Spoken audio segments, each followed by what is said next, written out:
Қайлы күн. Мен Орал қаласы номері 5-ші жалпы орта білім беретін мектебінің 10-ші сынып оқушысы Хасанова Саяжан. Менің ашық университетінің номинациясының қатысушысымын. Менің жобамның тақырыбы жастар дауысы өзін-өзі басқару ұйымының әлеуметтік мүмкіндіктері. Бұл жобаның ерекшелігі ол сайт түрінде жасалуында.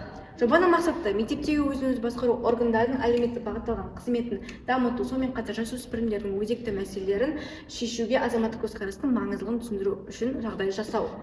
Жобаның өзектілігі оқушыны жай ғана бақылаушы емес, сонымен қатар мектептегі қоғамдық процестердің, мектеп өмірі мен белсенді қатысушылығын айналдыру. Бұл жобаның міндеттері негізінде мектепте жұмыс жасап жатқан мектеп парламенті және жас ұлан ұйымдарының міндеттеріне негізделген. Жоба соңында не өзгеру керек? Оқушылардың қоғамдық шараларға қатысу белсенділігінің 20-30%-ға артуы, мектептегі құқық бұзушылық пен тәртіпсіздіктің азаюы, мектептің әлеуметтік желідегі парақшасының дамуы, сонымен қатар кемінде дегенде 3-4 авторлық әлеуметтік жобаның жүзеге асыруы. Мектебімізде жүзеге асырып жатқан барлық іс-шаралар мектеп парламенті фракциялар және жас ұлан ұйымының қызмет бағыттары бойынша жұмыс жасайды. Яғни мектеп парламенті фракциялары мен жас ұлан ұйымдарының бағыттарының мақсаттары ортақ болып келеді. Осы бір жатқан барлық іс-шаралар адал азамат біртұтас тәрбие бағдарламасы аясында өткізіліп тұрады. Және де мен өзін-өзі басқару ұйымының жұмысына жеке үлесімді қостым. Менің авторлық жобам ол Идея банк жастар дауысы. Идея банк өзін-өзі басқару ұйымдарының басқаратын идея банкі. Ол қалай жұмыс жасайды? Оның 3 нұсқасы бар. Ол QR код, онлайн форма, сонымен қатар идея жәшігі. Оқушылардың айтылған әрбір идеясы ең алдымен парламенттік сараптаманы өтеді. Бұл сараптамада идеяның іске асу мүмкіндігі, әлеуметтік маңызы талқыланады. Жобаның механизмі. Әр идея инвестиция, яғни бұл жоба банк секілді жұмыс істейді. Идея ол валюта, сонымен қатар өзін-өзі басқару ұйымдары басқарушы орган болып табылады. Жобадағы өзін-өзі басқару ұйымдарының рөлі.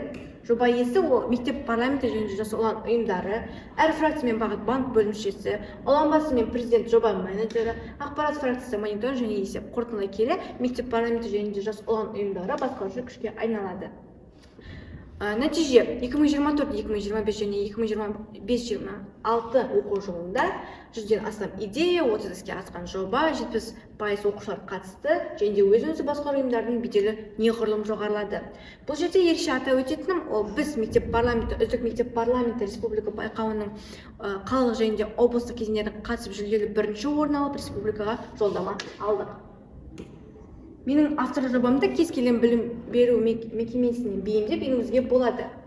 Жұмыстың негізгі қорытындылары ол жоба тек жоғарыдан төмен бұйрық беру емес, керісінше төменнен жоғарыға идея беру принципіне негізделген. Жастардың вандализмнен немесе енжарлықтан аулақ болып, өз бос уақытын тиімді ұйымдастырып, өз ортасын жақсартуға атсалысуда. Енді идея банк жастар дауысы бұл жай ғана ұран емес, бұл нақты іс-әрекет алгоритмі. Идея банк жобасы аясында қандай фракция қандай қызмет атқарады? Құқық және тәртіп фракциясы. Осы QR код сканері арқылы сіз іс-шаралардың нәтижелерін көре аласыздар.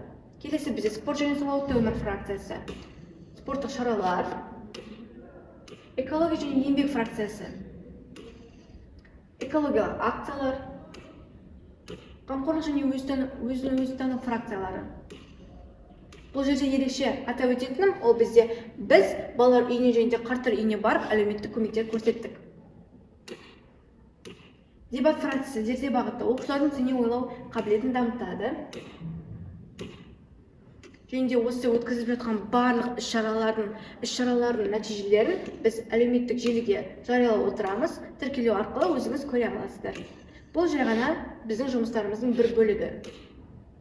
Сонымен қатар, мектебімізде жүзеге асырып жатқан авторлық жобалар ол Эколайф, Жасыл мектеп республикалық жобасы аясында, келесі бізде үміт шамы, достық қауіпсіздік және жауапкершілік әлемі, қауіпсіз мектеп саналы ұрпақ жобалары дос болайық жобасы аясында өткізілуде. Қорытындылай келе, менің жобамның негізгі мақсаты ол өзін-өзі басқару ұйымының әлеуметтік мүмкіндіктері аша отырып оқушыларды қауіпсіз ортамен қамтамасыз ету. Назарларыңызға рахмет.